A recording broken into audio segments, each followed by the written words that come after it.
Hello everyone, आप सबका स्वागत है। आरआरबी ग्रुप डी 2024 का मैथ्स का सॉल्यूशन कर रहे हैं, जिसमें 27 नवंबर 2025 के तीनों शिफ्ट के सॉल्यूशन कंप्लीट हो चुके हैं।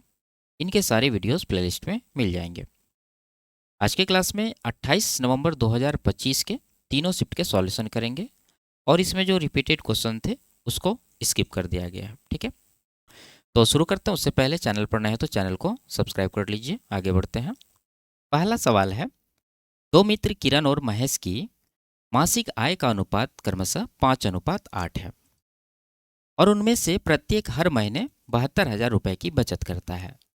यदि उनके मासिक व्यय का अनुपात 2:4 है तो किरण की मासिक आय ज्ञात कीजिए। ठीक है, तो देखिए क्या दे रखा है इस सवाल में। ये दे रखा है दोनों के आय का रेशियो जो कि है 5:8, व्यय का रेशियो जो कि है 2:4 और साथ में प्रत्येक का बचत दे रखा है जो कि है 72,000। तो क्या तरीका होता है इस सवाल को सॉल्व करने का। सबसे पहले आपको इनके आय का रेशियो लिखना है जो कि है 5:8। ठीक है, किरण का 5 है और महेश का 8 है। इसके बाद व्यय का रेशियो जो कि है 2:4, 2:4। इसके बाद लास्ट में आपको नीचे लिखना रहता है दोनों का बचत जो कि है 72,000। तो आप दोनों के नीचे लिखेंगे 72 के। ठीक है, अब यहाँ पर आगे का जो प्रोसेस होता है वो होता है क्रॉस मल्टीप्लिकेशन करके डिफरेंस लेने का। तो यहाँ पर पाँचों के 20, 8 दूना 16, डिफरेंस कितना का आ रहा है 4 का। उसी तरह सेम तरीका आपको नीचे भी करना है, 4 × 72, 2 × 72, फिर डिफरेंस लेना है। लेकिन आप देख रहे हैं कि यहाँ पर 72 72 इक्वल है, तो आप यहाँ पर डिफरेंस ले लीजिए। 2 का डिफरेंस है दोनों के बीच, 2 × 72 कर दीजिए जो कि हो जाएगा 144 के। हमें निकालना क्या है, हमें निकालना है किरण की मासिक आय जो कि है 5 यूनिट का। तो 5 यूनिट का वैल्यू आपको निकालना है। तो आप देख रहे हैं कि 4 का 144 कितना गुना हो रहा है, 36 गुना। तो 5 को भी 36 गुना करेंगे तो 36×5 180 के, यानी कि 1,80,000 इसका आंसर होगा। ऑप्शन नंबर सी में दे रखा है। आगे ये डेटा दिया गया है, इसका बहुलक ज्ञात करना है और साथ में आपके पास ये दो इक्वेशन भी दिया गया है। तो देखिए इस डेटा का बहुलक निकालने के लिए आपको ये x और y का वैल्यू फाइंड करना होगा। वो कहाँ से आएगा, वो ये दोनों इक्वेशन को सॉल्व करने से मिलेगा। तो देखिए यहाँ पर 3x + 7y बराबर 42 है, यहाँ पर 7x + 3y बराबर 58 है। यहाँ पर x वाला को अगर देखें तो 3 7 10x हो रहा है, यहाँ पर 7 3 10y भी हो रहा है। अगर इन दोनों इक्वेशन को जोड़ दे तो हमें मिलेगा 10x + 10y। तो 10 कॉमन ले लीजिए, ब्रैकेट में हो जाएगा x + y। और राइट साइड यहाँ पर 42 है, यहाँ पर 58 है, तो जोड़ने के बाद यहाँ पर 100 आएगा। एक जीरो काट दीजिए तो यहाँ पर आपको x + y का वैल्यू कितना मिल गया, 10। इसके बाद आपको इसी एक इक्वेशन को ब्रेक करना है। तो चलिए इसको ब्रेक कर लेते हैं। यहाँ पर 3x + 7y है, तो 3x लिखते हैं, 7y को आप लिख सकते हैं 3y + 4y बराबर 42। ठीक है, अब देखिए इन दोनों में 3 कॉमन होगा। 3 अगर कॉमन लेंगे तो ब्रैकेट में x + y बचेगा, तो x + y का ये वैल्यू आप यहाँ पर रख देंगे तो कुल मिला के यहाँ पर 3 × 10 हो जाएगा, +4y बराबर 42। तो यहाँ से 4y का वैल्यू कितना हो जाएगा, 30 होगा, उधर जाके घटेगा तो 12, 4 से इसको कटाएंगे 3 बार में, तो y का वैल्यू 3 आ गया। अगर यहाँ पर रखते हैं तो x का वैल्यू कितना आएगा, 7 आएगा। तो दोनों का वैल्यू आपको मिल गया, x का 7 और y का 3। अब इसका बहुलक निकालिए। अब इसमें जो सबसे अधिक बार रिपीट हुए हैं वही इसका बहुलक होगा। तो देखिए यहाँ पर 7 7 7 7 4 बार है, मैक्सिमम यही है, तो 7 इसका बहुलक हो जाएगा। ठीक है, ऑप्शन नंबर बी इसका करेक्ट आंसर है। आगे यदि ये दे रखा है तो x का मान ज्ञात करना है। ठीक है, तो देखिए यहाँ पर 7 की पावर 5 है, यहाँ पर 7 की पावर -5/2 है और यहाँ 7 की पावर 2x + 3 है। यानी इन तीनों की अगर बात करें तो यहाँ पर आधार बराबर दिया गया है, लेकिन ये जो है कुछ अलग ही दे रखा है, तो इसको आप थोड़ा सा सिंप्लीफाई करिए। यह है 7 × √7, तो 7 को आप लिख सकते हैं 7 की पावर 1। उसके बाद √7 को आप क्या लिख सकते हैं, 7 की पावर हाफ। ठीक है, ये जो हाफ पावर होता है इसी की वजह से ये रूट लग जाता है। तो यहाँ पर आप देख रहे हैं कि आधार बराबर है तो पावर क्या होगा, जुट जाएगा, यानी कि ये कुल मिला के 7 की पावर 3/2 हो जाएगा। ठीक है, 1 + हाफ करेंगे तो 3/2 आएगा। अब यहाँ पर आप देख रहे हैं कि यहाँ पर 7 हो गया, यहाँ पर भी 7 हो गया, यहाँ पर भी 7 है, यहाँ पर, यानी आधार इक्वल है। उसके बाद आप जो घातांक का नियम होता है वो यहाँ पर लगा दीजिए। अब जानते हैं कि अगर आधार बराबर रहता है और बीच में गुना रहता है तो पावर जोड़ देते हैं, और भाग रहता है तो पावर घटा देते हैं। तो देखिए इन दोनों में बीच में क्या है, गुना है, तो यहाँ पर 7 की पावर क्या हो जाएगा, 5। और इसका पावर इसमें जुड़ जाएगा क्योंकि इन दोनों में गुना था। इसके बाद भाग है तो पावर माइनस कर देंगे, और यहाँ पर देखिए माइनस का 5/2 है और माइनस ऑलरेडी है, तो कुल मिला के प्लस का 5/2 हो जाएगा। और राइट साइड जो भी है वो लिख देंगे 7 की पावर 2x + 3। ठीक है। अब इसके बाद चाहे तो आप इसको जोड़ लीजिए, नहीं तो आप यहीं पर देख रहे हैं कि आधार बराबर है तो पावर को बराबर कर देंगे, तो जोड़ के पावर को बराबर कर दीजिए। तो ये हो जाएगा 5 3 8/2 यानी कि 4 5 9। राइट साइड हो जाएगा 2x + 3। तो x का मान कितना आएगा, ये आके घट जाएगा 6, 6 को 2 से डिवाइड करेंगे तो 3। x का मान 3 आ गया है, यही हमसे पूछा जा रहा था, ऑप्शन नंबर डी में दिया गया है। आगे, यदि a अनुपात b 1:3 है, बी सी का अनुपात 4:3 है, सी डी का 6:7 है, तो ए बी सी डी का अनुपात ज्ञात कीजिए। ठीक है। तो आपको ऑप्शन से इसे सॉल्व करना है। आप देख रहे हैं कि ए बी का अनुपात क्या है, 1:3। कहाँ पर बन रहा है, 8 1 8 8 3 24, यहाँ पर बन रहा है, यहाँ पर बन रहा है, यहाँ पर नहीं बन रहा है। ठीक है, यहाँ पर भी नहीं बन रहा है।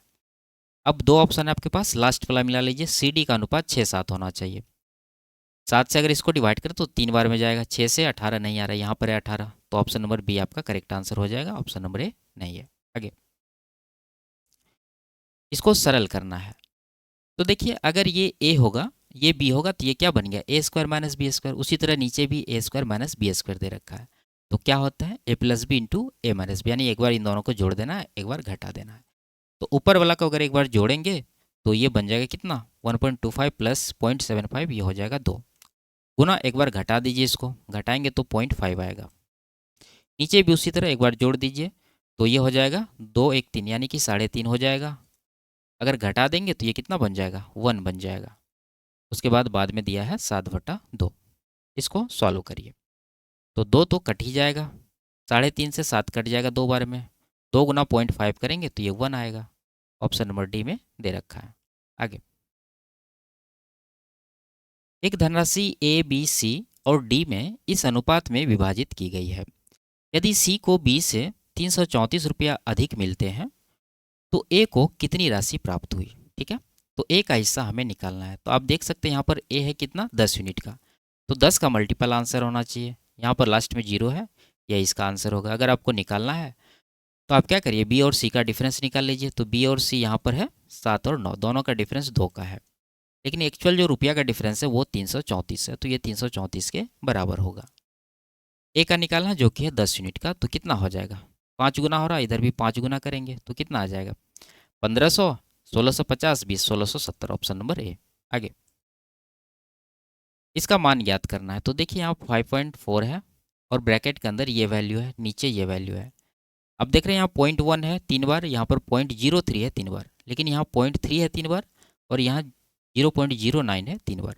अगर ये नीचे वाला में से आप 3 कॉमन ले लेंगे प्रत्येक टर्म से, तो आप देखेंगे ऊपर नीचे इक्वल हो जाएगा। ठीक है, तो यहाँ पर आपको यहाँ यहाँ यहाँ तीनों में से 3 कॉमन लेना होगा, यानी कि कुल मिला के 3 का क्यूब कॉमन लेना होगा। ठीक है, अब लिखिए, ब्रैकेट का वैल्यू तो कट ही जाएगा, तो यहाँ पर से आपको लिखना 5.4 और नीचे आ गया 3 का क्यूब 27, तो इसको कटा देंगे 2 बार में, लेकिन पॉइंट है तो 0.2 इसका आंसर बनेगा। ऑप्शन नंबर सी में दे रखा है। आगे, एक पिता की वर्तमान आयु उसके 2 पुत्रों की वर्तमान आयु के योग की 2 गुनी है। 20 वर्ष बाद पिता की आयु पुत्रों की आयु के योग के बराबर होगी। पिता की वर्तमान आयु ज्ञात कीजिए। ठीक है, तो देखिए जो कंडीशन कह रहा है उसके अनुसार आप इक्वेशन बना लीजिए। मान लीजिए पिता का आयु f वर्ष है और यहाँ पर 2 पुत्र साथ में है, तो आप क्या करिए, दोनों पुत्रों को एक साथ मान लीजिए ये x वर्ष का है। तो यहाँ पर क्या कंडीशन होगा, पहला हो जाएगा f बराबर 2x, क्योंकि ये जो दोनों पुत्र है इनके आयु के योग का 2 गुनी है, तो 2x हो गया। अब अगर अगला कंडीशन की बात करें तो ये कह रहा है 20 वर्ष बाद। अगर 20 वर्ष बाद हम लोग चलेंगे तो दोनों का एज 20 वर्ष बढ़ जाएगा, यानी फादर हो जाएगा f + 20 का, और पुत्र कितना का होगा, देखिए 2 पुत्र है तो 2 बार आपको 20 बढ़ाना है, तो कुल मिलाकर आप x + 40 करेंगे। ठीक है, तो इनके बराबर होता है, तो हम लोग इसको बराबर कर दिए। अब यहाँ से आप फादर का आयु निकाल लीजिए। तो क्या करेंगे, देखिए यहाँ पर f बराबर 2x यहाँ रख दीजिए, आसान है। तो 2x उधर से x आएगा तो कुल मिला के x हो जाएगा, इधर से 20 जाएगा इस तरफ तो 20 आ जाएगा, यानी x का वैल्यू 20 आ गया। यहाँ पर अगर रखें तो 20 दूना 40 साल आएगा फादर का आयु। यही हमसे पूछा जा रहा है, ऑप्शन नंबर डी में दिया गया, ये इसका आंसर होगा। आगे, यदि 5 cos a बराबर 4 है तो इसका मान ज्ञात कीजिए। ठीक है, तो देखिए जिसका मान हमें ज्ञात करना है इसको थोड़ा सा सिंप्लीफाई करते हैं। यहाँ पर 3 है, ठीक है, और रूट अंडर लिखा है कॉसेक स्क्वायर a माइनस 1। आप जानते हैं कि कॉसेक स्क्वायर a माइनस 1 बराबर क्या होता है, कॉट स्क्वायर a। अगर रूट के अंदर का वैल्यू कॉट स्क्वायर a है तो रूट के बाहर क्या आएगा, कॉट a। उसी तरह आपको नीचे भी करना है। यहाँ पर 4 है, 4 लिखेंगे, और यहाँ पर सेक स्क्वायर a माइनस 1, ये क्या होता है, ये होता है टेन स्क्वायर a। अगर रूट के अंदर 10 स्क्वायर a है तो बाहर आएगा 10a। ठीक है, तो अब ये छोटा हो गया। अब यहाँ से आप वैल्यू रखिए। यहाँ अगर थोड़ा सा सॉल्व करेंगे तो यहाँ से आपको कॉस ए बराबर क्या मिलेगा, 4/5। आप जानते हैं कि कॉस बराबर क्या होता है, b/h।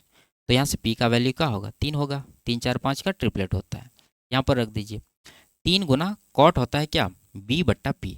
तो b यहाँ पर आप देख रहे हैं 4 है, तो 4, नीचे p का वैल्यू 3 आया है, 3 देंगे। उसी तरह 4 गुना 10 होता है p/v, यानी कि इसका उल्टा कर देंगे, यानी 3/4। सॉल्व कर लीजिए, 4 कट जाएगा, 3 भी कट जाएगा, तो 4/3 जो है इसका आंसर बनेगा। ऑप्शन नंबर ए में दे रखा है। आगे, निम्नलिखित में से कौन सी संख्या 7 से विभाज्य है। ठीक है, तो देखिए संख्या बड़ा बड़ा है, तो यहाँ पर अगर आप डिविजिबिलिटी का रूल भी लगाते हैं तो टाइम लगेगा, तो इससे अच्छा है आप इसको एक एक करके चेक कर लीजिए।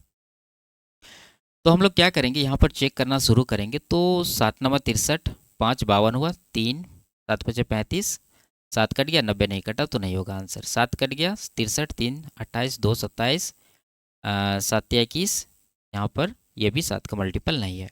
ये 7 कट गया, 35 कट गया, 7 कट गया, यहाँ पर 7 चौक 28 लगेगा, 26 बचा, नहीं होगा 7 का मल्टीपल बचा। ऑप्शन नंबर डी ये इसका करेक्ट आंसर है। ठीक है, अगर आपको रूल लगा ना तो 3 3 का पेयर बना के यहाँ पर डिफरेंस लेना होता है। यहाँ पर आगे 2 जीरो लगा के 3 अंक का पेयर बना लीजिए, इन दोनों का योगफल और इनका डिफरेंस कर लीजिए। उसके बाद जो आएगा, अगर वो 7 से डिविजिबल है तो ये संख्या भी 7 से कटेगी। ठीक है, जो रूल होता है उसके अकॉर्डिंग आप कर लीजिए। आगे, नव्या और भव्य एक घर को क्रमशः 40 दिन और 60 दिन में पेंट कर सकती है। यदि वे भव्य से शुरुआत करते हुए एकांतर दिनों पर काम करें तो दोनों मिलकर उस घर को कितने दिनों में पेंट कर सकती है। ठीक है, यानी यहाँ पर ये अल्टरनेट डेज में वर्क कर रही है। तो आपको क्या करना है, सबसे पहले इफ़िशेंसी निकालना है। 2 लोग हैं, टाइम दिया गया है, तो आप यहाँ से इफ़िशेंसी का रेशियो निकाल सकते हैं डायरेक्ट। इसको काट दीजिए 20 से 2 बार में, 20 से 3 बार में, यानी टाइम का रेशियो 2:3 है। तो यहाँ से हम लोग लिख सकते हैं इफ़िशेंसी का रेशियो क्या, इसका उल्टा, यानी कि 3:2 हो जाएगा। अगर ये नव्या का इफ़िशेंसी है तो ये किसका है, भव्या का है। अब टोटल वर्क निकाल लीजिए, तो यहाँ से टोटल वर्क कितना होगा, किन्हीं एक से निकाल लीजिए। यानी कि अगर नव्या का एफिशिएंसी लेते हैं 3, तो नव्या को टाइम कितना लगता है, 40 दिन। तो 40 गुना 3 यानी कि 120 यूनिट इसका टोटल वर्क होगा। अगर ये एकांतर दिन पे काम कर रही है, शुरू कौन कर रहा है, भव्य। तो भव्य जब शुरू करेगी तो भव्य का एफिशिएंसी क्या है, 2 है। पहला दिन 2 यूनिट काम होगा, दूसरा दिन नव्या 3 यूनिट, फिर भव्य 2 यूनिट, फिर नव्या 3 यूनिट। इसी तरह से काम चलते रहेगा जब तक काम पूरी तरह से कंप्लीट ना हो जाए। तो आप यहाँ पर देख सकते हैं पहला और दूसरा 2 दिन में कितना यूनिट कम हुआ है, 3 2 5 यूनिट कम हुआ है। 2 दिन का यहाँ पर टाइम लगा है। हमें करना कितना है, 120 यूनिट। तो 120 यूनिट काम करना सीधा सीधा हो रहा है 24 गुना, इसको भी कर दीजिए 24 गुना, तो 48 दिन यहाँ पर टाइम निकल कर आ जाएगा। ऑप्शन नंबर ए में दिया गया है। आगे, चेतन शहर ए से शहर बी तक यात्रा करता है। यदि चेतन अपनी कार अपनी सामान्य चाल के 3/5 चाल से ड्राइव करता है तो वह शहर बी 52 मिनट देरी से पहुंचता है। यदि चेतन अपनी सामान्य चाल से ड्राइव करता है तो उसे शहर ए से शहर बी तक यात्रा करने में कितना समय लगेगा। ठीक है, सिंपल सा सवाल है। आप देख सकते हैं यहाँ पर ये सामान्य चाल का 3/5 चाल से चलता है, तो इसके नीचे क्या है, 5 है। तो मान लीजिए इसका जो इनिशियल स्पीड है वो 5 यूनिट का है, तो घटाने के बाद का स्पीड क्या होगा, ऊपर वाला 3 यूनिट का, यानी ये हो गया स्पीड का रेशियो। अब जानते हैं कि अगर स्पीड का रेशियो 5:3 है तो यहाँ पर टाइम का रेशियो क्या बनेगा, इसका उल्टा, 3:5। यानी पहले अगर 3 यूनिट का टाइम लग रहा था तो बाद में 5 यूनिट का। तो यहाँ पर देरी हो रहा है कितना यूनिट का, 2 यूनिट का, जबकि सवाल में ये एक्चुअल में देरी बता रहा है 52 मिनट का। तो ये 2 यूनिट 52 मिनट के बराबर हो जाएगा। कितना गुना हो रहा है, 26 गुना। हमें निकालना है शहर ए से बी तक यात्रा करने में सामान्य समय। तो सामान्य समय कौन सा है? अगर ये सामान्य स्पीड है तो ये इसका सामान्य समय है। तो 3 यूनिट का वैल्यू आपको निकालना है। तो इसका भी 26 गुना करेंगे तो 78 मिनट इसका आंसर होगा। ऑप्शन नंबर डी में दिया गया है। आगे इसके बाद 28 नवंबर 2025 का दूसरा शिफ्ट का सॉल्यूशन शुरू करते हैं।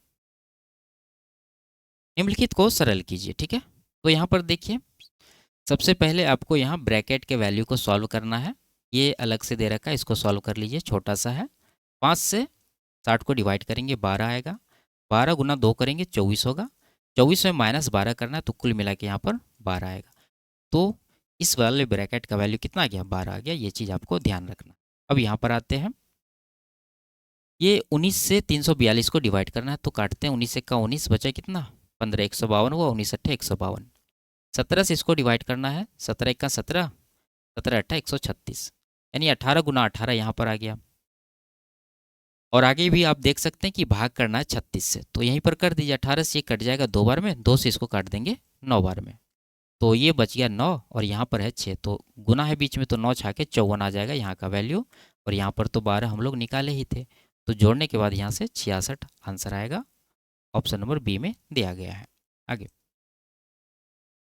ईंधन की कीमत 3 क्रमागत महीनों में क्रमशः 20%, 30% तथा 20% घटाई गई। चौथे महीने 40% बढ़ाई गई। प्रारंभिक मूल्य की तुलना में कुल प्रतिशत परिवर्तन कितना है? ठीक है, तो देखिए यहाँ पर प्रतिशत आसान दे रखा है, आप इसको रेशियो से सॉल्व कर लीजिए। आप जानते हैं 20% का फ्रैक्शन क्या होता है? 1/5, यानी इनिशियल वैल्यू अगर 5 है तो उस पर 1 कम हो गया, तो रेशियो क्या बनेगा? 5 से 4। सेम इसी तरह आपको सभी के साथ करना है। आगे है 30%, यानी कि 3/10 फ्रैक्शन होता है, तो ये हो जाएगा 10 से 7। फिर 20% है, यानी कि 5 से 4 होगा। इसके बाद यहाँ पर 40% बढ़ाएगी, इसका फ्रैक्शन होता है 2/5, यानी अगर इनिशियल वैल्यू 5 था तो 2 बढ़ गया, तो रेशियो यहाँ बनेगा 5 से 7 का। ठीक है, अब यहाँ जो कटने वाला उसको कटा लीजिए। 2 से कट रहा है 2 बार में, 2 से ये 5 बार में, तो यहाँ 5 को 4 बार गुना करना है, तो ये बन जाएगा 625। और राइट साइड ये हो जाएगा 7 गुना 14 से 98 गुना 4, तो 100 गुना 4 करेंगे 400 होगा, उसमें 8 माइनस करेंगे यानी कि 392। अब यहाँ दो तरीका, आप चाहे तो इसको घटा के फिर परसेंटेज निकाल लीजिए, नहीं तो आप इसको ये वाला पोर्शन आप 100 बनाइए। अगर इसको 100 बनाना है तो आप क्या करेंगे? पहले पहले आपको 25 से डिवाइड करना होगा। जब डिवाइड करेंगे तो आपको मिलेगा 25, फिर 4 से अगर गुना कर देंगे तो ये बन जाएगा 100, यानी 4/25 से आपको राइट साइड भी कर देना है। तो ये तो 100 बन गया। कैलकुलेट करना आपको ये वाला वैल्यू। 25 से अगर इसको डिवाइड करें तो 25 से का 25 जाएगा, बचा कितना? 14, 142 हुआ। 25 पंचे 125 आएगा कितना? 17, तो 170। 25 छाके 150, 25 अट्ठे 200, यानी 15.68 गुना 4 करना है। अगर इन दोनों का आप गुना करते हैं तो आपको कितना मिलेगा? 8 चौके 32, 24 3 27, 60 2 62, यानी 62.72। इतना परसेंट आ गया, जबकि यहाँ पर कैलकुलेट करने से मिलेगा आपको 100%। तो कितना का कमी है? सीधा सीधा आप निकाल लीजिए, ये आ जाएगा 37.28% डिक्रीज। ऑप्शन नंबर बी में दिया गया है, ये इसका आंसर होगा। आगे, ए किसी कार्य को 77 दिनों में कर सकता है। बी ए से 75% कम कुशल है। सी बी से 40% अधिक कुशल है। यदि बी और सी मिलकर 30 दिन कार्य करते हैं तो शेष कार्य ए अकेले कितने दिनों में करेगा? ठीक है, तो यहाँ पर सबसे पहले ए बी और सी का एफिशिएंसी निकालना होगा यहाँ से। ठीक है, लिखते हैं ए बी और सी। ये कह रहा है बी ए से 75% कम कुशल है, इसका फ्रैक्शन होता है 3/4, यानी ए अगर 4 यूनिट काम करता है तो बी कितना करेगा? 4 से 3 कम, यानी कि 1 यूनिट काम करेगा। तो ये ए बी का इफिशियंसी का रेशियो है। इसके बाद यहाँ पर देखिए 40% का फ्रैक्शन 2/5। ये कह रहा है सी बी से 40% अधिक कुशल, यानी कि बी अगर 5 यूनिट काम करता है तो सी कितना करेगा? 5 से 2 अधिक, यानी कि 7 यूनिट। अब यहाँ पर आप कंबाइन कर लीजिए रेशियो को। यहाँ एक है 5 है तो 5 इन दोनों को गुना कर दिए, अगर 20, यहाँ पर 5, यहाँ पर 7। ये है इफिशियंसी का रेशियो। अब आपको निकालना है टोटल वर्क। टोटल वर्क कितना होगा? देखिए, ए 77 दिन में करता है, ए का एफिशिएंसी अगर 20 लेते हैं तो 20 गुना 77 हो जाएगा टोटल वर्क, जो कि गुना करने के बाद 154 पर 0, यानी कि 1540 आएगा। बी और सी ने 30 दिन काम किया, तो बी और सी के द्वारा 30 दिन में कितना काम होगा? 30 गुना बी और सी का एफिशिएंसी देखिए, 7 5 12, तो 12 तिया 360, ठीक है। तो 360 यूनिट काम आप इसमें माइनस कर दीजिए, तो बचा कितना? 0, यहाँ पर 8, यहाँ पर 11, यानी कि 1180 यूनिट काम अभी भी शेष है। अब ये क्या जाना है किसके द्वारा? ए अकेले, तो ए का एफिशिएंसी 20 है, तो 20 इसको आप डिवाइड कर दीजिए, तो यहाँ पर ए का टाइम निकल जाएगा, तो ये कट जाएगा 59 बार में, तो 59 दिन जो है इसको टाइम लगेगा। ऑप्शन नंबर सी में दिया गया है। आगे, जमीन पर एक बिंदु एक इमारत के आधार से उसकी ऊंचाई के √3 गुना के बराबर दूरी पर है। बिंदु को इमारत के शीर्ष और जमीन से मिलाने वाली रेखा के बीच बनने वाला कोण कितना है? ठीक है, तो देखिए एक डायग्राम बना लेते हैं। ये मान लीजिए आपका एक इमारत है और इसकी ऊंचाई मान लीजिए आप h है या फिर 1 यूनिट मान लीजिए, और ज़मीन पर एक बिंदु कहीं पर ये है जो कि ये इमारत की ऊंचाई का √3 गुना के दूरी पर है। तो ये जो दूरी है इनके आधार और इस बिंदु का, वो √3 यूनिट है। अगर इसको मिला देते हैं तो आप देखेंगे कि यहाँ पर एक एंगल बन रहा है, और यही चीज़ कह रहा है कि ज़मीन से मिलाने वाली रेखा और इमारत के शीर्ष के बीच जो कोण बन रहा है वो कोण कितना होगा। यानी ये मान लीजिए थीटा है, तो थीटा का वैल्यू आपको निकालना है। तो आपको रेशियो यहाँ याद होगा, 1 है, √3 है, यहाँ पर कितना होगा? 2 होगा। तो 1 किसके सामने होता है? 30 डिग्री के सामने। √3 होता है 60 डिग्री के सामने, और 90 डिग्री के सामने होता है 2। तो ये जो कोण है कितना है? 30 डिग्री। ऑप्शन नंबर सी में दिया गया है। आगे, यदि एक बेलन का संपूर्ण पृष्ठीय क्षेत्रफल उसके 2 वृत्तीय फलकों के क्षेत्रफल का 4 गुना है तथा बेलन का आयतन 192 पाई सेंटीमीटर क्यूब है, तो बेलन की ऊंचाई कितनी है? ठीक है, देखिए अच्छा सवाल है। आप यहाँ पर जो कह रहा है वैसे कर लीजिए। ये कह रहा है कि इनका जो संपूर्ण पृष्ठीय क्षेत्रफल है वो इनके 2 वृत्तीय फलकों के क्षेत्रफल का 4 गुना है। तो इसका टोटल सरफेस एरिया का फॉर्मूला क्या होता है बेलन का? 2πr/r+h, ठीक है, बराबर। अब यहाँ पर देखिए 2 वृत्तीय फलक कहाँ पर होगा? अगर आप बेलन बनाते हैं तो एक वृत्तीय फलक आपको नीचे दिखेगा, एक वृत्तीय फलक आपको ऊपर दिखेगा। तो ये वृत्त हो गया, वृत्त का क्षेत्रफल क्या होता है? πr², और इस तरह का 2 फलक है तो कुल मिलाकर आपको लिखना होगा 2πr², और इस एरिया का 4 गुना है तो 4 से गुना भी करना होगा। अब इसको कटाइए, देखिए 2π कट जाएगा, r से r को काट दीजिए, तो यहाँ से मिल गया आपको 4 × r 4r, r उस तरफ जाएगा तो 3r बचेगा, यानी h बराबर आपको मिला 3r। तो यहाँ से r का वैल्यू कितना हो जाएगा? h/3। यहाँ पर r का वैल्यू इसलिए निकालें कि हमें ऊंचाई निकालना, तो इसलिए ऊंचाई डायरेक्ट निकल जाए, इसलिए ऐसा किए हैं। अब इसके बाद ये दे रखा आयतन, तो आयतन का फॉर्मूला क्या होता है बेलन का? πr²h। तो r का वैल्यू यहाँ ले लीजिए h/3, तो h/3 का स्क्वायर करेंगे तो h²/9 होगा, इंटू h को h ही रहने देंगे, बराबर 192 पाई। पाई कट जाएगा, h² गुना h कितना हो जाएगा? ये हो जाएगा h का क्यूब। इस तरफ 9 गुना 192, तो 9 है ही, 1 3 आप यहाँ से निकाल लीजिए। अगर आप यहाँ से 1 3 निकालते हैं तो ये 3 गुना कितना हो जाएगा? 3 6 18, 3 चौके 12।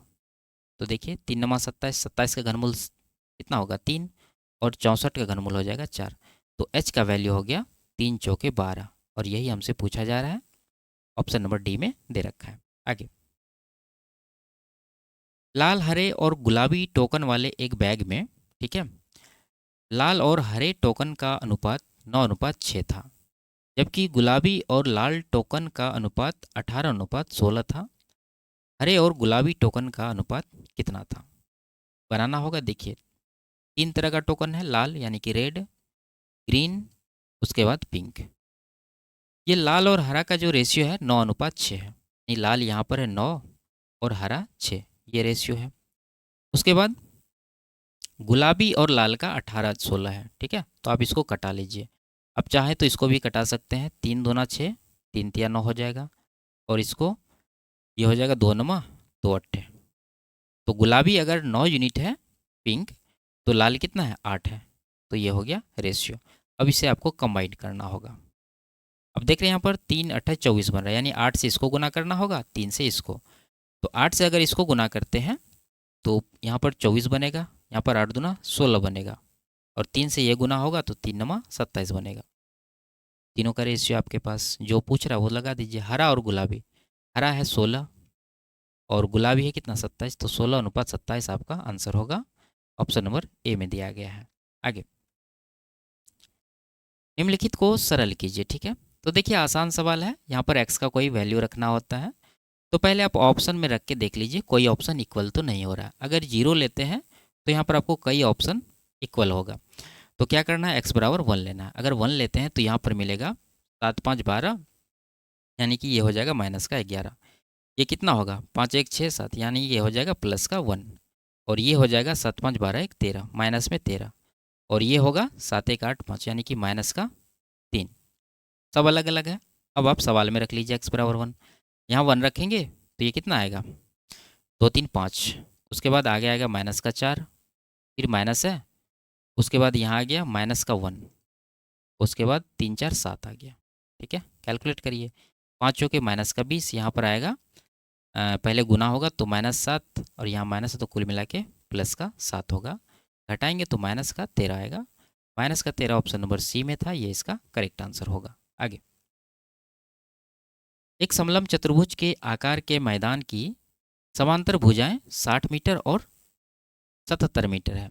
असमांतर भुजाएं 25 मीटर और 26 मीटर है। मैदान का क्षेत्रफल कितना होगा। ठीक है, तो देखिए ये जो समलंब के आकार का मैदान है, तो समलंब चतुर्भुज का एरिया क्या होता है, 1/2 गुना समानांतर भुजाओं का योगफल। यहाँ पर दे रखा है 60 + 77, ये हो जाएगा कितना 137, गुना ऊंचाई, यानी कि दोनों भुजाओं के बीच का दूरी, वो हमें चाहिए अगर हमें इसका एरिया फाइंड करना है।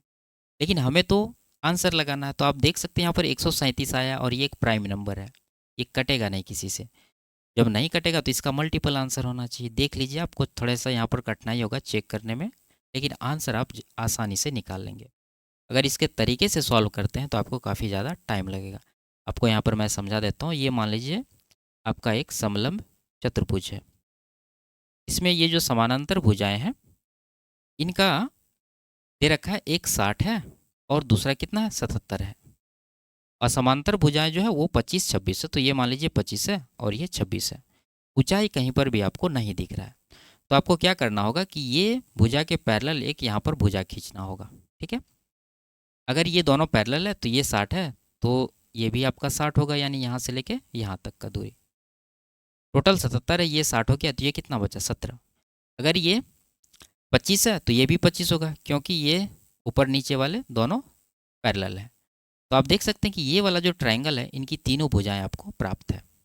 अगर इस ट्रायंगल में आप यहाँ पर एक हाइट खींच करके और एरिया निकाल के इसको बेस मान के फिर एरिया को इक्वल करके ये हाइट निकाल लेते हैं, तो आप इस समलंब चतुर्भुज का एरिया भी निकाल लेंगे। ठीक है, लेकिन हमें आंसर चाहिए तो 137 का मल्टीपल चेक करना होगा।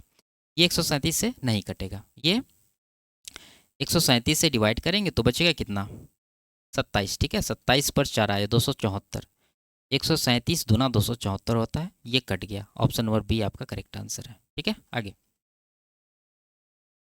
एक व्यापारी 80 पेन 8 रुपया प्रति पेन की दर से खरीदता है।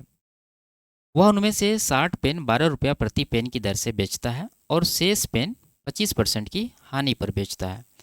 कुल लाभ या हानि ज्ञात कीजिए, और ये रुपया में पूछ रहा है। ठीक है, तो देखिए यहाँ पर ये 60 पेन का विक्रय मूल्य का दर दिया है 12 रुपया, टोटल पेन है 80। अगर हम 60 पेन का प्रॉफिट निकालें तो कितना होगा, 60 गुना, आप देख रहे हैं कि 8 रुपया खरीद के 12 रुपया बेच रहा है, 4 रुपया का प्रॉफिट है यहाँ पर। तो 60 पेन पर कितना का प्रॉफिट होगा, 60 गुना 4, यानी कि 240 रुपये का यहाँ पर इसको प्रॉफिट है। अब बात करते हैं हम लोग बचे हुए पेन के। टोटल पेन 80 था, 60 चला गया यानी बिक गया, तो बचा कितना 20 पेन। अब ये जो 20 पेन है इसको 25% की हानि पर बेचता है। क्रय मूल्य है 8 रुपया। 8 रुपया का अगर 25% हम लोग निकाले तो कितना आएगा, 1/4 यानी कि 2 रुपया। तो 2 रुपया का प्रति पेन पर यहाँ पर नुकसान है, तो 20 दूना 40 रुपया का नुकसान है। ठीक है, तो 40 आपको यहाँ पर माइनस करना होगा। 240 का प्रॉफिट कमाया, 40 का नुकसान कमाया, तो कुल मिला के जो इसका प्रॉफिट होगा वो 200 रुपया होगा। तो ये ऑप्शन नंबर डी में दिया गया, ये इसका करेक्ट आंसर होगा। आगे, एक टंकी 5/8 भाग भरी है। यदि उनमें से 12 बाल्टी पानी निकाल दी जाए और फिर 9 बाल्टी पानी डाल दी जाए तो टंकी 7/12 भाग भर जाती है। टंकी में कुल कितनी बाल्टी पानी आ सकती है? तो देखिए ये जो टंकी का भाग है ना, उसका फ्रैक्शन देखिए, यहाँ पर 12 है और यहाँ पर 8 है। तो दोनों का एलसीएम जो कि हो जाएगा कितना, 24। तो मान लेंगे टंकी का जो कैपेसिटी है वो 24 यूनिट का है। अब यहाँ पर पहला पार्ट देखें तो 5/8 है।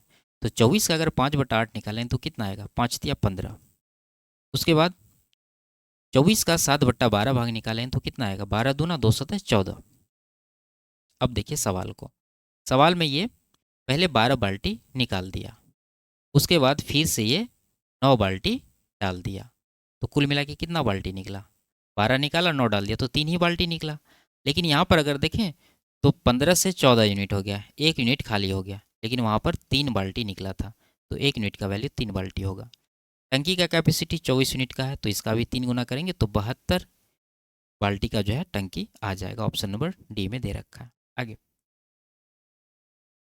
यदि पारुल और उसकी माता की वर्तमान आयु का अनुपात 5:13 है और उनकी आयु का गुणनफल 585 है, तो 9 वर्ष बाद उनकी आयु का अनुपात ज्ञात कीजिए। आसान सवाल है। आप इसे x में मान लीजिए तो ये हो जाएगा 5x और ये हो जाएगा 13x। दोनों का गुणनफल दे रखा है, तो यहाँ पर अगर गुना करें तो 65x² आएगा और यहाँ पर गुणनफल दे रखा है 585। तो ये 585 के इक्वल होगा। 65 से ये कट रहा है, ठीक है, 6×9 = 54 यानी कि 9 बार में। तो x का वैल्यू कितना आ गया, x² 9 है तो x का वैल्यू 3 हो जाएगा। अब आप यहाँ पर रख लीजिए तो ये हो जाएगा 5×15 साल की और ये हो जाएगा कितना, 13×39। लेकिन हमसे पूछा 9 वर्ष बाद इनका रेशियो, तो इसमें अगर 9 जोड़ेंगे तो 15×9 = 24 साल होगा। इसमें अगर आप 9 जोड़ते हैं तो 39×9 = 48 होगा। तो रेशियो क्या आएगा, 24×1 = 24×2 यानी 1:2 का ऑप्शन नंबर सी में दिया गया। आगे, 100 छात्रों की एक कक्षा में 37 छात्रों का औसत अंक 84 है तथा शेष छात्रों का औसत अंक 96 है। पूरी कक्षा का औसत अंक ज्ञात कीजिए। लिखते हैं, देखिए पहले है 37 छात्र, टोटल है 100, तो बचा कितना, 63। तो ये जो है आपका ये स्टूडेंट का रेशियो है। अब अगर अंक की बात करें तो पहला जो 37 है उसका एवरेज है 84 और बाकी का एवरेज जो है 96 है। तो हमसे ओवरऑल एवरेज पूछा जा रहा है। तो आप यहाँ पर दो तरीका कर सकते हैं। एक तो ये कि वेटेड एवरेज, लेकिन यहाँ कैलकुलेटिव हो जाएगा क्योंकि इन दोनों को गुना करना, फिर इन दोनों को गुना करके जोड़ना, फिर उसको 100 से डिवाइड करना पड़ेगा। तो दूसरा तरीका आप यहाँ पर क्या करिए, इसको ब्रेक करिए।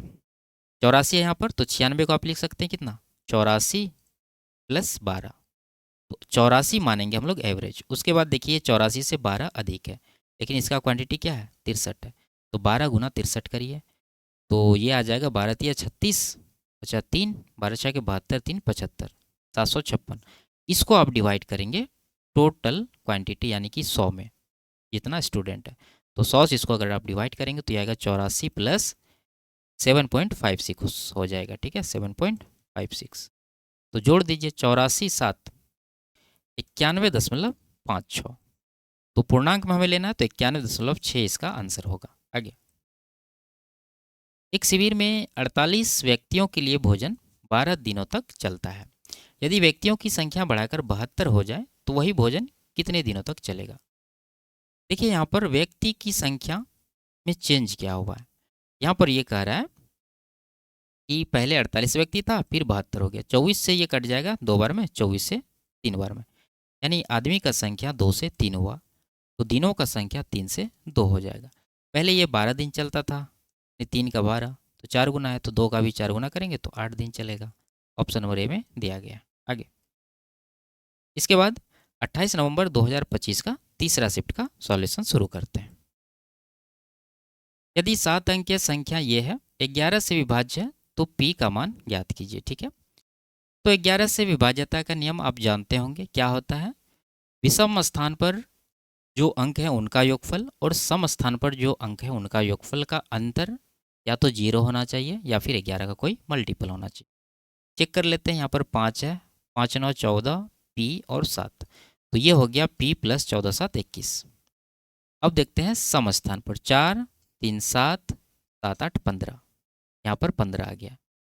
अब यहाँ पर एक चीज़ आप देखेंगे कि p का वैल्यू क्या लेंगे आप, ताकि इन दोनों का डिफरेंस 11 का मल्टीपल बन जाए। 0 तो हो नहीं सकता है क्योंकि ये 15 से ऑलरेडी बड़ा है, तो p नेगेटिव नहीं हो सकता है। तो 11 का मल्टीपल पहला या तो 11 या फिर 22, इस तरह से आप चेक करेंगे। अगर हमें 11 बनाना है तो 15 + 11 26, यहाँ 21 है तो p का वैल्यू कितना लेना होगा, 5 लेना होगा, तब जाके 21 + 5 26 होगा। अब आप देख सकते हैं 26 और 15 का डिफरेंस कितना आ रहा है, 11, तो ये नंबर 11 से कटेगा। तो p का मान क्या है, 5। ऑप्शन नंबर बी में दिया गया है, ये इसका आंसर होगा। आगे, अंजू और बीना की वर्तमान आयु का अनुपात 4:5 है। 6 वर्ष बाद का अनुपात 5:6 है। बीना की वर्तमान आयु ज्ञात कीजिए। ठीक है, तो लिखिए जो वर्तमान आयु का रेशियो है 4:5, 6 वर्ष बाद का रेशियो है 5:6। अब देखिए ये वर्तमान है, ये बाद का है, डिफरेंस है 6 वर्ष का, तो 6 आपको नीचे लिखना है। और सेम प्रोसेस जो हम लोग पहले सवाल में किए थे, क्रॉस मल्टीप्लिकेशन करके डिफरेंस लेने का। तो 25-24 डिफरेंस है 1 यूनिट का। उसी तरह नीचे भी दोनों जगह बराबर है, तो यहाँ पर डिफरेंस 1 है, 1 × 6 6 आ जाएगा। बीना की वर्तमान आयु चाहिए, ये है वर्तमान आयु का रेशियो। बीना है दूसरे स्थान पे, तो ये 5 यूनिट का वैल्यू आपको निकालना है। तो 5 के 30 वर्ष इसका आंसर हो जाएगा। ऑप्शन नंबर डी में दिया गया है। आगे, यदि किसी संख्या के 2/3 के 20% के 50% का मान 686 है तो संख्या ज्ञात कीजिए। लिख दीजिए जैसे कह रहा है। संख्या मान लीजिए x है, इसका 2/3, फिर इसका 20% यानी 1/5, फिर इसका 50% यानी 1/2 बराबर 686 है। 2 काट दीजिए, अब नहीं कटेगा, x का वैल्यू कितना हो जाएगा, 686 और गुना 5 दिया 15। तो मल्टीपल आप चेक कर लीजिए। ठीक है, 0 आएगा, सब में है। 3 का मल्टीपल होना चाहिए, 8 4 12 2 14 नहीं है, 9 1 10 5 15 ये है, और 6 1 7 ये नहीं है, 9 2 11 12 ये है। अब इन दोनों में कैसे छाटेंगे, देखिए अगर इसको आप 700 भी मानिएगा तो 15 7 105 यानी 10,500 आएगा, तो उससे कम ही आंसर होना चाहिए। ये तो 14,000 है, ये कैसे हो सकता है, हटा दीजिए इसको। ऑप्शन नंबर डी बचा करेक्ट आंसर। आगे, पॉल, रयान और मैक्स एक निश्चित कार्य को क्रमशः 15, 14 और 21 दिनों में पूरा कर सकते हैं। उन्होंने एक साथ मिलकर कार्य शुरू किया। पॉल ने 5 दिन बाद कार्य करना छोड़ दिया और रयान ने कार्य पूर्ण होने से ठीक 3 दिन पहले कार्य करना छोड़ दिया। कार्य पूरा होने में लगे कुल दिनों की संख्या ज्ञात कीजिए। तो पहले आप इन तीनों का इफिशिएंसी निकाल लीजिए। लिखते हैं, पॉल को P, रयान को R और मैक्स को M। ये 15 दिन लेता है, ये 14 दिन और ये 21 दिन। टोटल वर्क इन तीनों का एलसीएम कितना हो जाएगा, 14 और 21 का तो 42 होगा, और 15 का इसमें 3 है, 5 नहीं, 5 से गुना कर दीजिए, तो ये हो जाएगा टोटल वर्क। 15 से डिवाइड करेंगे तो 5 दिया, 3 से ये कट जाएगा 14 बार में, 14 दिया, 3 5 15 आ जाएगा इसका, 21 दूना 2 5 10 आ जाएगा इसका। उन्होंने साथ मिलकर शुरू किया। पॉल ने 5 दिन बाद काम छोड़ दिया। पॉल ने 5 दिन बाद काम छोड़ा है, तो पॉल का 5 दिन का काम टोटल काम से हटा दीजिए। तो यहाँ पर टोटल काम है कितना, 42 पंचे 210। अगर पॉल की बात करें तो पॉल 5 दिन में कितना काम किया होगा, पॉल का एफिशिएंसी 14 है, तो 5 गुना 14 यानी कि 70 यूनिट काम किया होगा। तो 70 आप इसमें माइनस कर दीजिए पहले, तो ये बच जाएगा 140 यूनिट काम। अब पॉल जो है इस काम से बाहर है। अब इसके बाद रयान ने कार्य पूर्ण होने से 3 दिन पहले काम छोड़ा, तो जो काम पहले छोड़ेगा समाप्त होने से, उससे 3 दिन करवा लेना है। ठीक है, इमेजिन करके करवा लीजिए। तो ये कौन है, रयान। तो रयान अगर 3 दिन और काम करता तो कितना काम होता, 3 गुना रयान का एफिशिएंसी कितना, 15 है, तो 15 तिया 45 यूनिट काम और होता। तो अब जो टोटल वर्क है उसमें 45 आप जोड़ दीजिए। ठीक है, तो जोड़ेंगे तो मिलेगा 150 यूनिट काम। अब इस 150 यूनिट काम को कौन किया होगा, रयान और साथ में ये मैक्स, क्योंकि पॉल यहाँ पर बाहर हो चुका है। तो रयान का एफिशिएंसी कितना है, रयान का है 15, मैक्स का है 10, तो 15 10 25 से इसको डिवाइड करेंगे तो टाइम निकल जाएगा। 25 से कटाएंगे इसको, 25 7 175 बचा 10, पॉइंट देंगे 2500 के 100, 7.4 डेज इस सवाल का आंसर होगा। Option number C. आगे, 600 किलोमीटर की यात्रा में एक ट्रक पहले 300 किलोमीटर की दूरी 40 किलोमीटर प्रति घंटा की चाल से तय करता है।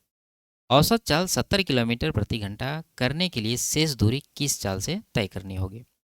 देखिए टोटल दूरी 600 का है और क्या है तय कितना 300 यानी कि हाफ, और बचा दूरी हाफ यानी कि दोनों दूरी इक्वल है। अगर दूरी इक्वल है तो एवरेज स्पीड निकालने के लिए हम लोग क्या करते हैं 2xy बटा x प्लस वाई। तो वही चीज़ यहाँ पर आपको लगाना है।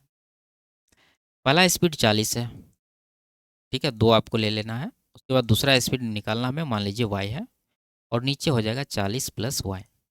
ये होगा एवरेज स्पीड, लेकिन ये दे रखा है एवरेज स्पीड 70, तो इसको 70 के बराबर करेंगे और यहाँ से y का वैल्यू निकालेंगे।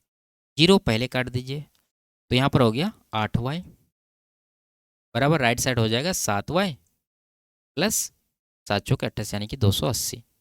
तो यहाँ से y बराबर आ जाएगा 280। यही हमें निकालना था, ऑप्शन नंबर डी में दे रखा है, ये इसका आंसर होगा। आगे यदि x बराबर 2 है तो इसका मान ज्ञात करना, वैल्यू रख दीजिए, आसान सवाल है।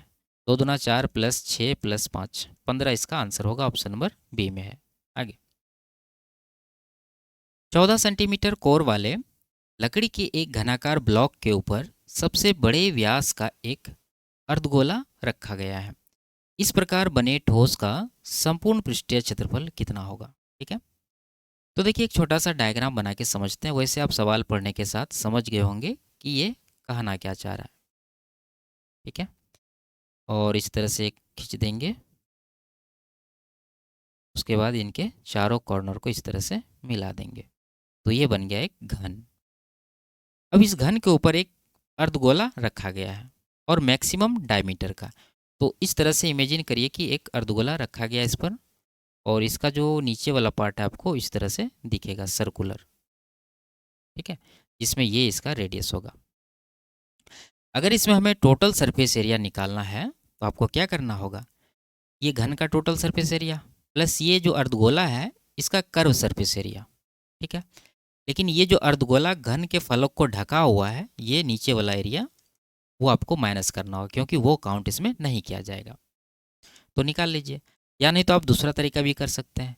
ये जो घन में 6 फलक है उसमें आप ऊपर वाला फलक को छोड़ दीजिए, बचे हुए 5 फलक का एरिया निकाल लीजिए। उसमें क्या करना होगा, देखिए घन की भुजा है 14, अगर एक फलक का एरिया निकाले तो 14 का स्क्वायर यानी वर्ग का क्षेत्रफल करना होगा यहाँ पर। तो लिखिए 14 का स्क्वायर गुना करना होगा, 5 फलक है तो 5 से, तो ये कितना आ जाएगा 14 का स्क्वायर 196 गुना 5, तो ये हो जाएगा अगर 200 माने तो 1000, उसमें 20 माइनस कर देंगे यानी कि 980 सेंटीमीटर स्क्वायर आ गया ये घन के 5 फलक का क्षेत्रफल ऊपर को छोड़ के। अब चलते हैं हम लोग ये अर्धगोला का अगर कर्व सरफेस एरिया हम लोग निकालें तो वो हो जाएगा, क्या होता है 2 पाई आर स्क्वायर। तो 2 इंटू पाई का वैल्यू का रहा 22/7 लेने, आर का मान कितना दिया है आपको निकालना है। देखिए ये जो घन है इसका जो भुजा है 14, वही हो जाएगा ये अर्धगोला का व्यास, क्योंकि ये मैक्सिमम व्यास हमें लेना है। तो इसका त्रिज्या कितना होगा, 14 का आधा 7 हो जाएगा, तो यहाँ पर 7 का स्क्वायर करेंगे तो एक 7 कट जाएगा, 22 154 गुना 2, ये हो जाएगा 308 सेंटीमीटर। अब ये वाला जो कोना कोना छूटा हुआ है इसका एरिया आपको निकालना, तो उसके लिए क्या करना है, उसके लिए करना आपको घन का एक फलक का क्षेत्रफल यानी कि 14 का स्क्वायर 196, उसमें माइनस कर देना है ये जो सर्कुलर पार्ट है इस अर्धगोला का, उसका एरिया। तो सर्कल का एरिया क्या होता है पाई आर स्क्वायर, अगर इसका रेडियस 7 है तो एरिया कितना होगा 154, तो यहाँ पर माइनस कर दीजिए, तो 2 और यहाँ पर 4, 42 सेंटीमीटर स्क्वायर आ जाएगा ये कोना कोना का क्षेत्रफल चारों का। सबको जोड़ दीजिए, आपका आंसर आ गया। अगर इन सबको जोड़ लें तो कितना हो जाएगा, 2 8 10 बचा 1 4 1 5 8 13 9 1 10 3 13, यानी 1330 सेंटीमीटर स्क्वायर जो है इसका टोटल सरफेस एरिया होगा। ऑप्शन नंबर ए में दे रखा है, ये इसका करेक्ट आंसर होगा। आगे एक समचतुर्भुज की विकर्णों का अनुपात 3:4 है तथा उसका परिमाप 100 सेंटीमीटर है, उसका क्षेत्रफल ज्ञात कीजिए। ठीक है, तो देखिए आसान सवाल है, इसको बनाने के लिए आपको डायग्राम बनाने की आवश्यकता नहीं होनी चाहिए, लेकिन मैं समझाने के लिए एक छोटा सा डायग्राम बना लेता हूँ। ये मान लीजिए आपका एक समचतुर्भुज है और इसके ये एक विकर्ण है और ये दूसरा विकर्ण है, और आप जानते हैं कि समचतुर्भुज के जो विकर्ण होते हैं एक दूसरे को समकोण पर प्रतिच्छेद करते हैं। ये अगर 3 यूनिट का है तो ये 4 यूनिट का होगा, अगर ये 3 है ये 4 है ये समकोण है तो ये कितना होगा 5 यूनिट का, और ये समचतुर्भुज है तो इसका परिमाप कितना होगा 5 चौके 20 यूनिट। लेकिन एक्चुअल परिमाप ये दे रखा है 100 सेंटीमीटर, तो ये 100 सेंटीमीटर के बराबर होगा। ठीक है, देखिए अगर ये विकर्ण का रेशियो है तो आप विकर्ण का आधा का रेशियो भी यही होगा, ये आपको याद रखना है। ठीक है, तो ये 4 हो गया यहाँ से लेके यहाँ तक, उसी तरह ये 3 हो गया यहाँ से लेके यहाँ तक। तो आप यहाँ पर देखिए कितना गुना हो रहा है, 5 गुना। अब इसमें भी आप 5 गुना कर दीजिए, तो ये हो जाएगा 15 सेंटीमीटर, ये हो जाएगा 20 सेंटीमीटर। अगर ये 20 है आधा तो पूरा कितना होगा, 40 होगा। तो समचतुर्भुज का क्षेत्रफल होता है 1/2 गुना D1 इंटू D2। तो D1 हो गया आपका 20 दूना 40 और D2 कितना होगा 15 दूना 30। तो 2 से कटा देंगे 20 बार में, 20 गुना 30 करेंगे तो 600 सेंटीमीटर स्क्वायर इसका आंसर होगा। ऑप्शन नंबर बी में दिया गया है। आगे 4 के प्रथम 9 गुणजों का औसत कितना होगा। ठीक है, तो देखिए 4 का पहाड़ा आप जानते होंगे, 9 बार पढ़ना है और उसमें उसका एवरेज निकालना। तो आप देखिए 1 से लेके 9 तक में कौन सी नंबर बीच में आती है, तो आप कहेंगे 5। तो यहाँ पर 4 के पहाड़े को आप 5 बार पढ़ दीजिए, या इसका एवरेज हो जाएगा यानी कि 20। ऑप्शन नंबर डी इसका करेक्ट आंसर है। ठीक है, आगे एक व्यक्ति ने 3 वर्षों के लिए साधारण ब्याज पर धन निवेश किया। यदि ब्याज दर 4% अधिक होती तो उसे 360 रुपया अधिक प्राप्त होते। मूलधन ज्ञात कीजिए। आसान सवाल है ये, करा 4% अधिक होता, अगर 4% अधिक होता तो 3 वर्ष में कितना अधिक ब्याज मिलता, 4 या 12%। लेकिन इसको एक्चुअल में रुपया में कितना अधिक ब्याज मिला है, 360। तो ये 360 के बराबर होगा। हमें मूलधन चाहिए यानी कि 100% का वैल्यू। तो देखिए 12 या 36 यानी 30 गुना हो रहा है यहाँ पर। 100 का भी 30 गुना करेंगे तो 3000 इसका आंसर होगा। ऑप्शन नंबर बी में दिया गया है। आगे तो ये लास्ट सवाल था। वीडियो आपको कैसी लगी कमेंट में ज़रूर बताइए। अच्छी लगी तो वीडियो को लाइक शेयर और चैनल को सब्सक्राइब कर लीजिए। फिर मिलते हैं अगले क्लास में, तब तक के लिए बाय बाय, टेक केयर।